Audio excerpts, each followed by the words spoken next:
One of the talking points that we're hearing often from convention advocates is, don't worry, even if we have a runaway convention and they propose amendments that are dangerous or whatever, it only takes one of the legislative branches in 13 states to shut it down, to stop it from ratification. So we have this ratification safety net. What are you so worried about?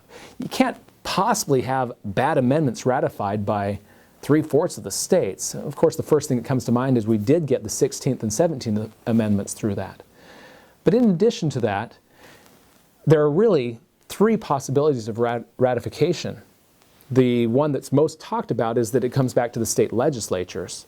But Congress could choose, as Article 5 says, to call for special ratifying conventions in each state, bypass the state legislatures completely, and it's a completely different body.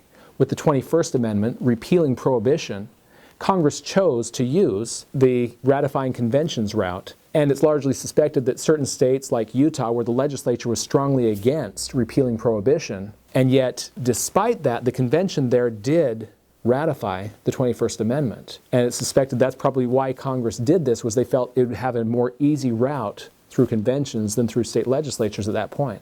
But the third option is a convention could point to the precedent set by the 1787 convention, where they just abandoned the existing ratification process and adopted a completely new ratification rule. Instead of 13 state legislatures need to ratify, they said, let's take it out of the hands of the legislatures. They're not likely to ratify this because this is a surrendering of some of their power. And let's also reduce the numbers. Instead of having 13 states, wow, that's unanimous. Let's bring it down to closer to 2/3, 9 states out of 13. They lowered the bar of how many and who would ratify. If a convention did that today, let's take it down from the 3/4 that it requires. Let's make it, well, there is a proposal right now, simple majority vote by the American people. Let's just have it be the voice of the people. This is pure democracy. Let's do it. And one of the fears I have is that most Americans today think that democracy is a good thing. Why not have the people vote on this new constitutional convention proposal, whether it's a new constitution completely or whatever?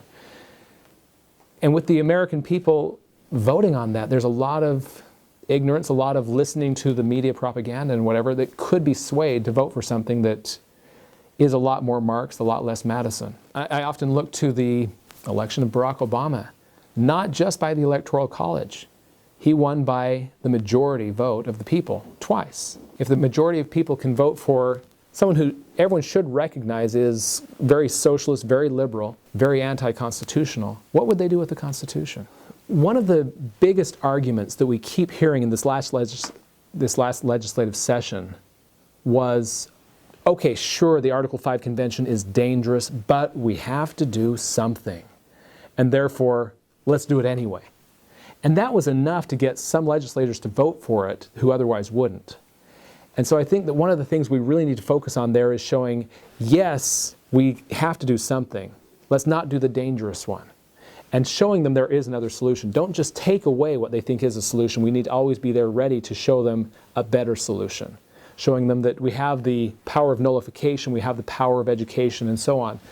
And ultimately, as I often present in my lectures, you can't restore liberty to an ignorant public. As Thomas Jefferson said, a nation that expects to be ignorant and free expects what never was and never will be. What they're trying to accomplish through an Article 5 convention is impossible.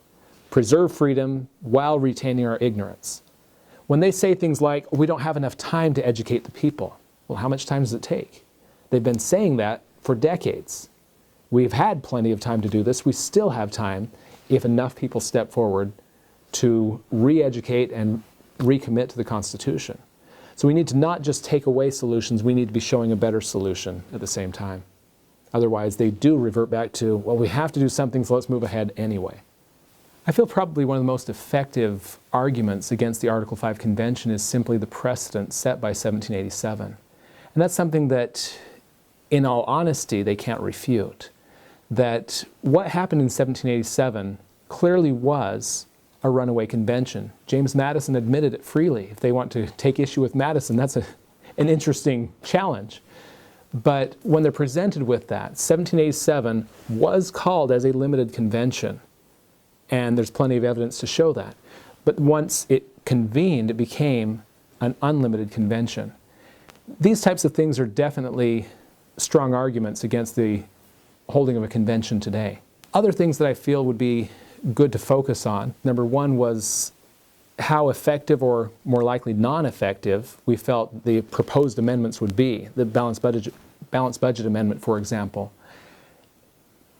It requires a balanced budget except during times of a national emergency, which is we always have a national emergency, so there's never a need to balance the budget.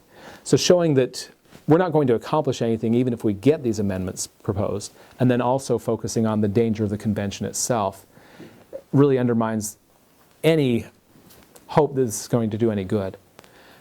The idea from the Declaration of Independence that the people have the right to alter or abolish is also mentioned by James Madison in Federalist 40 as the justification that he used for them doing things in 1787 that they were not authorized by the states to do, including proposing a completely new constitution and a new ratification process to go along with it.